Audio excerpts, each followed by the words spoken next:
તમને લાગે છે કે બચુ ખાબડમાં એ નૈતિકતા આવે કે ભાઈ આ 150-271 જેટલા પણ કરોડનું અમે બૂચ માર્યું છે સરકારનું જનતાનું, એ પૈસાનો ચેક એ પોતે સરકારમાં આપવા આવે એવી નૈતિકતા ખરી એમની? તમે એવી કઈ માંગ કરશો કે ભાઈ અમે જેટલા પૈસાનું બૂચ માર્યું છે ફરી અમે સરકારને આપી દઈએ છીએ અને અમે અમારી જાતને ક્લીન સાબિત કરી બતાવીએ છીએ? આવી કઈ નૈતિકતા દેખાય છે? કારણ કે એવું તો શક્ય નથી.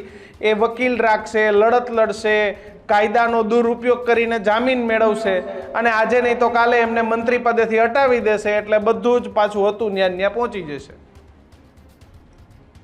કિશનભાઈ, ઈચ્છા શક્તિ જો સરકારમાં હોત તો આટલા વર્ષોથી કૌભાંડ ચાલે છે, 10 વર્ષ કરતા વધારે સમયથી. જો 10 વર્ષની તપાસ થશે તો આનો આંકડો 500 કરોડથી પણ ઉપર પહોંચવાનો. એટલે સરકારમાં ના તો ઈચ્છા શક્તિ છે. જો બચુભાઈનામાં નૈતિકતા હોત તો અત્યાર સુધી પહેલા જ દિવસે રાજીનામું આપ્યું હોત કે ભાઈ હું રાજીનામું આપું છું, આની તટસ્થ તપાસ કરાવો. એટલે સરકારમાં ઈચ્છા શક્તિ પણ નથી ને મંત્રી કે કોઈ બીજામાં એની નૈતિકતા પણ નથી. અને એટલા જ માટે એ સામેથી કંઈ કહેશે એ તો આપણે અપેક્ષા રાખવી ખૂબ ખોટી સાબિત થાય.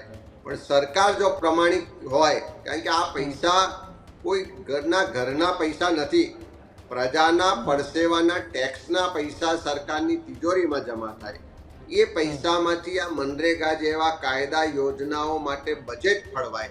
અને જે મનરેગાનો કાયદો લાયા કેમ કે ગરીબ સામાન્ય માણસોને એના ઘર નજીક 100 દિવસનો રોજગાર મળે, એના કુટુંબનો નિર્વાહ થાય, એટલા માટે કાયદો લાયા.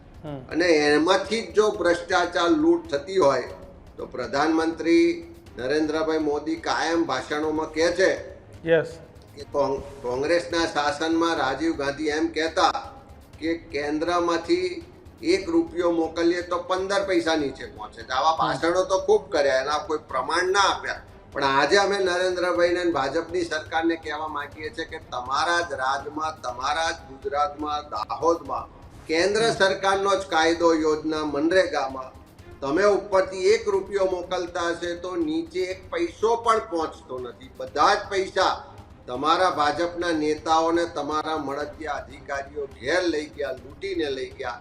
એ પ્રજાને જે લૂંટવાનું કામ કર્યું છે એની પર કાર્યવાહી કરવાની ઈચ્છા શક્તિ આ સરકાર બતાવે, એની નૈતિકતા બતાવે એવી આજે સરકાર પાસે પણ અપેક્ષા રાખીએ છીએ.